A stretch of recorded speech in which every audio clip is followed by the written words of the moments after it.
You don't need to sit around and wait for the perfect plan. You need to get going. So get focused on what you want, get a proven plan, but it doesn't have to be perfect.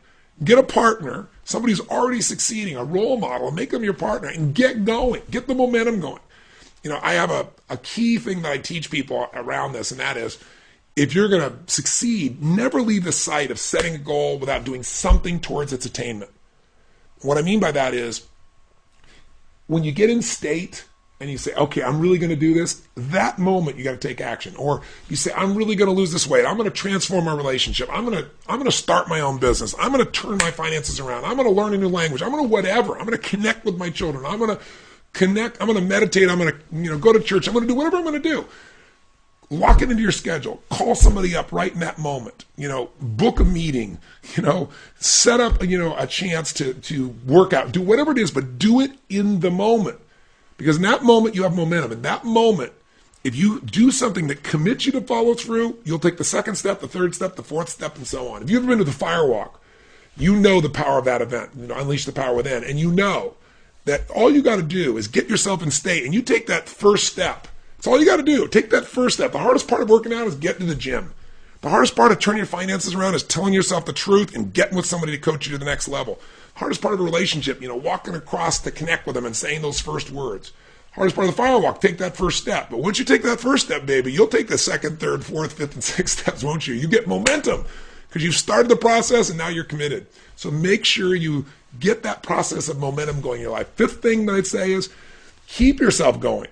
If you immerse yourself and you keep changing your approach, something doesn't work, change your approach, you're going to make progress. And progress is going to make you happy. You don't have to be at your ultimate target yet for you to feel like, okay, my life's working. If you're not where you want to be financially, if you're not where you want to be physically, if you're not where you want to be in your relationship, your career, whatever, if you'll just get started, if you'll just take the first steps, if you'll just start making some progress, you're going to start feeling strong again. You're going to start feeling alive again. That's the power of a momentum. But once you're in that environment, also pay attention to the environment you got yourself in. If you want to keep going, you're a sprinter, and you put yourself in an environment full of mud, I don't care how fast you are, you're not going to do terribly well. And who you're spending time with will also determine whether you keep going or not. Who you immerse yourself with, who you spend time with is who you become. So while you want a successful partner in the project of change you want, take a look at who you're spending your time with on a daily basis, and are they making progress as well? And then finally, number 6, so I keep this tight because you can go listen to this on the audio and then actually do it. I create a little kind of PDF for you because I'm a big believer, and it's one thing to think these things and go, oh yeah, this makes sense. It's another to write it down and to create your plan and to analyze your year and figure out what you want going forward. But the 6th step is, if you want to succeed and you know what you want and you got a plan and you got a great partner and you got momentum because you keep taking action and you keep it going and you surround yourself with the right people, then it's just about giving more than you expect to receive. It's about saying, in every area of my life this year, how can I give more? So many people are trying to figure out what they can get right now, especially when they're fearful, especially when they're stressed. And all I can tell you is I remember vividly, early in my career, I was probably 18 years old, maybe 19 years old, probably 18. I can remember vividly driving down a freeway near Pomona, California. I'll never forget. I was driving my 1968 Volkswagen Baja Bug, and I had a journal. I still have the journal to this day.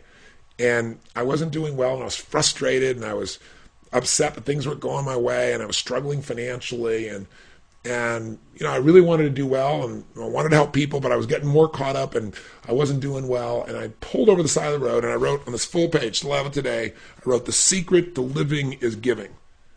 And then I honestly sat there and started to cry because I'd lost track of what was most important. I lost track of how amazing life feels when you know you're a giver in life, not a taker. Everybody receives. But if your focus is on how to give, you're going to prosper in your business. If you're focusing on how to give in your intimate relationship, you're going to have a raving fan for a partner. You're not going to have to figure things out if you're really focused on that. If you're focused on how to give more to your children instead of, how come they're not doing what you want them to do, you'll change that relationship. If you try to take care of your customers and you really do more for them, add value to them, they're going to feel what's real with you. So we all know these are fundamentals, but the little workshop I'm going to take you through, it's all on audio, so you can take it and jot it down. It'll walk you through these same 6 steps, but it'll get you to take a little action under each one and, again, help you extract some real value out of this last year and set yourself up for this new year.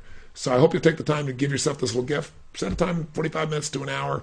Well worth it to get some clarity, well worth it to learn some lessons, and well worth it to set yourself up moving forward. Okay?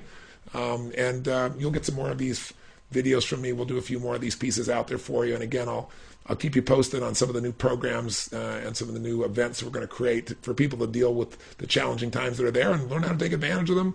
But I'd really appreciate it if after you do this process, if you drop me a little note on the blog. I love reading those. You can see I'm commenting on them, and I've gotten so many of them, but that's what I do in my little spare time here at 2 o'clock in the morning. I go on there and take a look. So I'll look forward to hearing back from you and hearing some of the stories of how you're applying this and what you got out of this little process, okay? So as usual, live strong and live with passion. And God bless. I'll talk to you soon.